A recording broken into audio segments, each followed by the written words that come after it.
SGT exam எழுதி இவ்வளோ days ஆகியும் இன்னும் கீ ஆன்சர் கூட வெளியிடலை அப்படின்னும், அது மட்டும் இல்லாமல் ஆசிரியர் காலி பணியிடம் ரொம்பவே குறைவாக இருக்குது.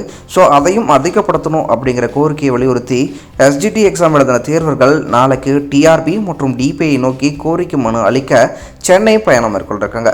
அதோடு மட்டும் இல்லாமல் மற்ற ஆசிரியர்களும் டிஆர்பி மற்றும் டிபிஐ நோக்கி வருமாறு அழைப்பும் விடுத்திருக்காங்க. அவங்களுடைய கோரிக்கை என்ன அப்படின்னா, 5 நாட்களில் வெளிவர வேண்டிய ஆன்சர் கீ 5 மாதங்களாகியும் வரவில்லை. எனவே உடனடியாக உத்தேச விடை குறிப்பு டிஆர்பி வெளியிட வேண்டும் எனவும் தெரிவித்துள்ளனர்.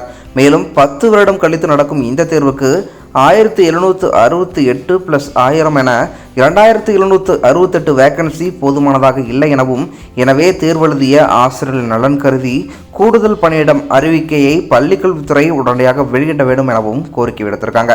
எனவே இந்த 2 விதமான கோரிக்கையை வலியுறுத்தி நாளை பயணம் மேற்கொள்ளிருக்காங்க.